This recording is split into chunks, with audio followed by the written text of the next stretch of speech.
is the mummy that I made to put in here, and he looks pretty good. On the head, it's actually really stiff, but it is material. What I did is I painted it with Elmer's glue, and it's a styrofoam head. All of this cloth is a muslin fabric. I just cut it into long strips, and it was really hard to figure out how the heck to wrap this thing. Up on the shoulders, I couldn't figure out a way to spin the fabric over the shoulders to cover the shoulders.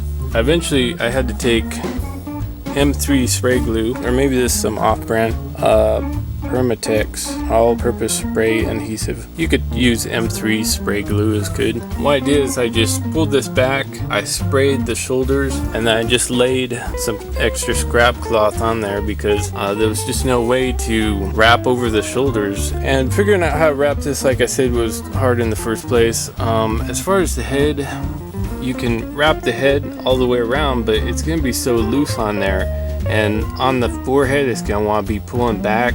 It's really hard to cover everything, so it was best to just wrap it as best as I could and then just take a paintbrush and paint the whole thing with Elmer's glue and just let it dry. Now this stuff isn't going to come off, which is really nice. The body is a simple wood frame, and then there's a metal core coming up into the styrofoam head, and I just duct taped it around the wood that's inside the wood post. Also, you want to extend your post all the way down to the legs, otherwise it's hard to carry if it's not stiff all the way up. The feet was also another thing where I had to take fabric and just lay it over the feet and then wrap around, because I couldn't figure out how are you gonna wrap this around the tips of the toes.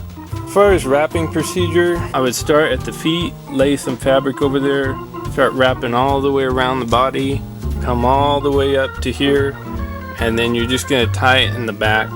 And then you're going to start at the tips of the hands, lay some fabric over the tips of the hands because you won't be able to roll it over the tips either. And then just go all the way around up to the shoulders, tie it both sides. For this is actually something that they used to do, is just tie the hands in place. So just tie them at the wrist and swing it around and tie the other one at the wrist to hold them in place.